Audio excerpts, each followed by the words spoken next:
when you laugh at something, it's an immediate and a very instinctual emotion, but in the context of art, once you've laughed, I think you're kind of forced to consider what you're laughing at and what's been presented for you in that situation. And so in using something like I Love Lucy, which is the very familiar, very comfortable sitcom format, where we have cues, we know when we're supposed to laugh, we're always laughing at Lucy, but when you take it out of that context, you are no longer really sure when you're supposed to laugh and what your cues are and who you're laughing at and what the gravity of the situation is and what's at stake.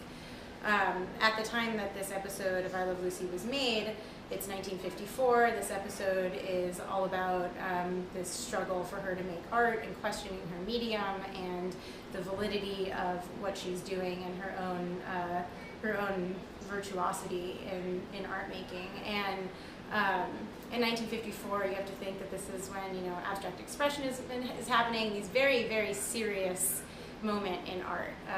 It's not a very self-effacing moment in art. And Lucy takes that content and she serves it up for us to laugh at.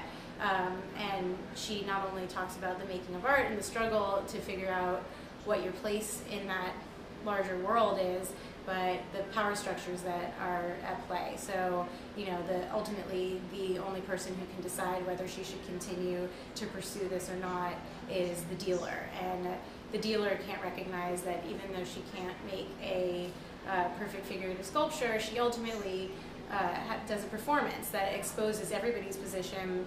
It exposes her husband Ricky's desire to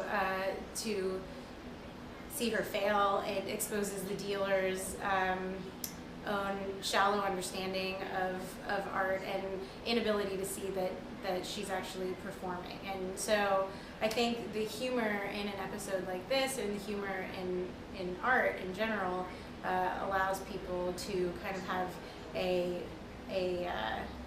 have multiple experiences of the same work, and there's one that happens right away and there's one that happens when you walk away, and you have to really think about, well, why was I laughing, and was I laughing because I was uncomfortable, or was I laughing because I identify with the person that I see in the video, or am I laughing at my own understanding of these larger structures at work.